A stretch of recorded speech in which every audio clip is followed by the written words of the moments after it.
So last year, I did a vlog on knowing your child's strengths.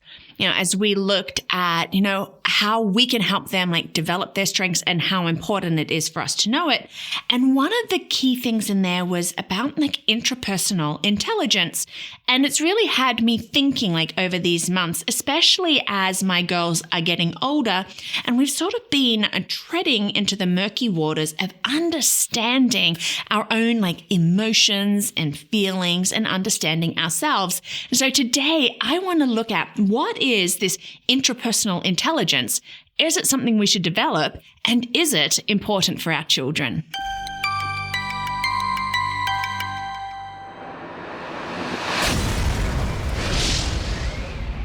Hi, and welcome to Learning Life. Oh, and thank you so much for joining me today as we look at intrapersonal intelligence. Oh, I feel like we really need a deep Morgan Freeman voice, intrapersonal intelligence. It sounds so almost mysterious, but it's not really. Intrapersonal intelligence is something that's how well we understand ourselves, our emotions and our feelings. And it's part of knowing who we are. I know that I love to research. I know that I love education. I know that I love to impart knowledge. And that's sort of why I keep bringing these videos to you in Learning Life. As I am learning and we're learning to do this life together, I bring these videos. So thank you so much for your likes, your subscribes, your comments. It's not too late to do that. I would love to get to know you more as you get to know me through these videos. So, understanding ourselves, our emotions, our feelings. Is this a good thing? I would think so. I would think that intrapersonal intelligence is something that we should all be aiming to develop. It's something that I wish that I had known really throughout, especially my teens and early 20s, just really richly developing that. I think that it would have helped with a lot of strife or situations, things that maybe I could have avoided. I think it is so very important to develop. And as I'm raising these two powerhouse girls, I'm realizing that I want to help them develop that for themselves. Now, there is interpersonal and intrapersonal. Let's not get these confused. Interpersonal is communicating between two or more people. Where I'm speaking, you're listening, you're gaining that understanding, you're speaking back, I'm listening, all of those things, miscommunication can happen. That's interpersonal. Then there is intra, which is you and yourself.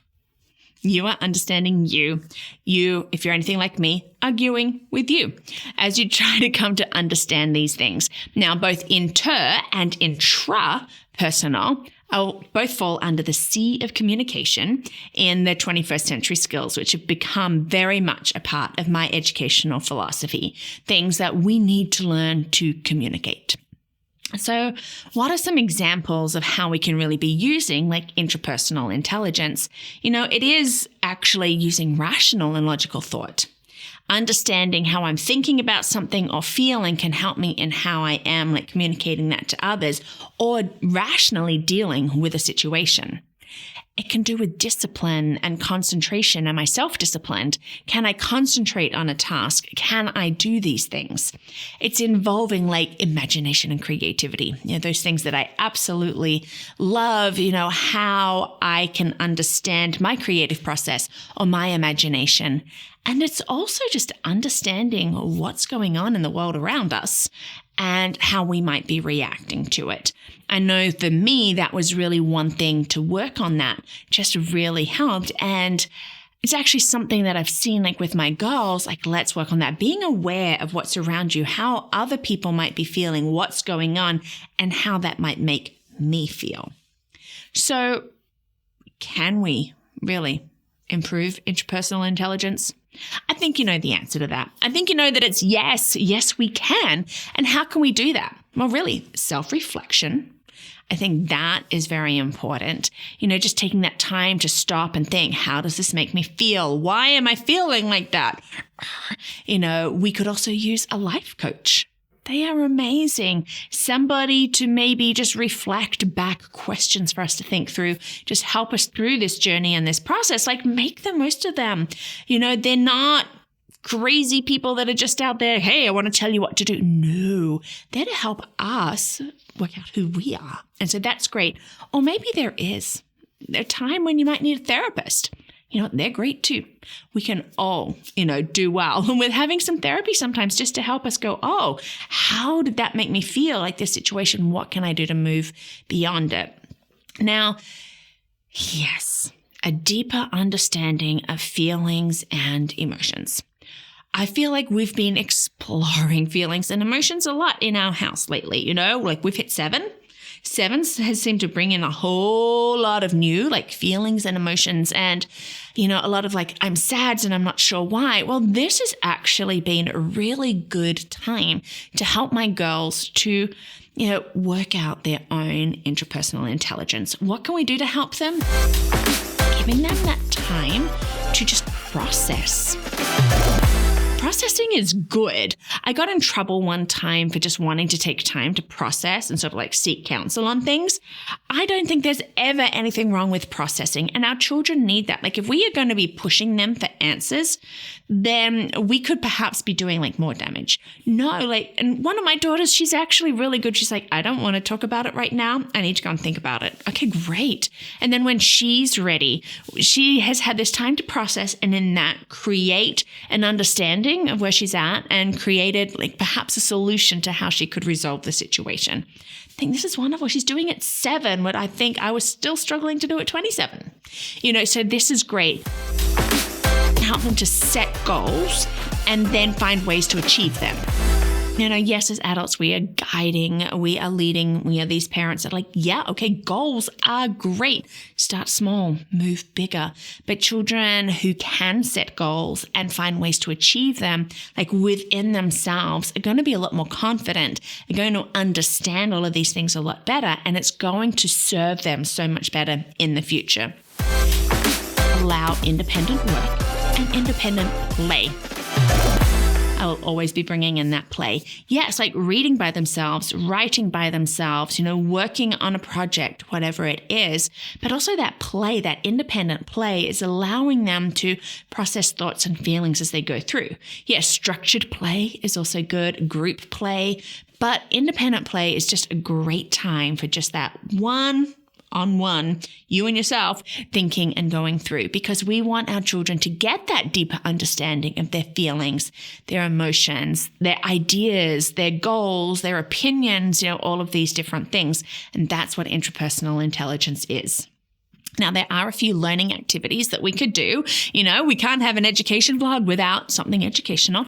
Writing is great. Write journals, how we're feeling, what we're thinking, for younger children to draw their feelings. That's very important. For older kids, being able to maybe take a historical figure and write from their perspective. It's very interesting putting yourself into somebody else's shoes and writing how you feel within from their perspective. This is great for our older kids. Make scrapbooks, and in that put maybe poems that you're writing, thoughts, reflections. Are there any motivational quotes that you want to put in there? Something that you can go back as well and look and see this journey and this thought process that you have had along the way. And again, something for our older ones, we could write reflective papers, just be able to reflect on something and being able to present that to others. I do believe that as a parent, as myself, we as parents, we as the grown-ups work out our own interpersonal intelligence and we help our children to develop it, it's really only going to strengthen our family unit. Because when we understand how we are processing our emotions and our feelings and all of that, that we can better communicate with each other, that intrapersonal becomes better at the interpersonal. And that's always my heart in this. I don't want to just know this stuff for the sake of knowing it and oh, well, I can tell you all about it. No, I want to see, that's my heart for my family, that we would just grow strong and close and have that bond. And I believe that me knowing how I react to things and my girls and my husband knowing how they react to things and how we then react to each other is very key in creating a strong family unit. Spend some time do some self-reflection, maybe get a life coach, and take what you're learning as well and help, your children to develop these skills, because as they develop it, they'll go from strength to strength to strength, and so will your family. Well, thank you so much for watching today and being part of this Learning Life community. And I hope you have fun, exploring your own interpersonal intelligence. And thank you again for watching and for all the likes. And if you want to be part of this community and help to get these videos out, because, it takes time and energy and all the gizmos and gadgets, you can do that by becoming a champion. And you can check that out at patreon.com or at my website, learningthis.life.